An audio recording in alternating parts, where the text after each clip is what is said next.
BNP কোনো রাজনৈতিক দলের কণ্ঠকে জোর করে আইন করে বন্ধ রাখার রাজনীতি বিশ্বাস করে না। কারণ শহীদ প্রেসিডেন্ট জিয়াউর রহমান, যিনি এই দেশে আওয়ামী লীগ সহ সকল রাজনৈতিক দল, ইভেন ইসলামী রাজনীতি এই দেশে নিষিদ্ধ ছিল, সকল রাজনৈতিক দল নিষিদ্ধ ছিল, উনি সকলের রাজনীতি উন্মুক্ত করার সুযোগ করে দিয়েছিলেন।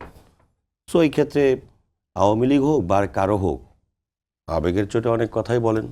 আমি তো মনে করি যে এই রাজনীতিতে আওয়ামী লীগের যেভাবে মানুষ বিদায় করে দিয়েছে, নিয়ম অনুযায়ী এই ডাইনে ভাবে এখন তো বলতেছে জামাত ইসলামের এই জোটে যাওয়ার পরে আমাদের ক্ষতি হবে, মাঠের এজেন্ট নাই, কর্মী নাই। এগুলো বুঝতে অনেক দেরি হয়েছে তাদের।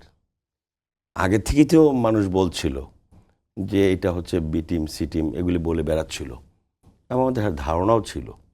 তারা ভিতরে থেকে কেন বুঝতে পারেনি সেটা আমি বুঝি না। এটা দেরিতে বোঝার জন্য হলেও তাকে সাধুবাদ জানাই। কিন্তু এই টোটাল মেকানিজমটাই জামাত ইসলামের ছিল, পরিষ্কার কথা। এবং সেটা যারা বুঝতে ভুল করেছেন তারা আজকে বুঝতেছেন।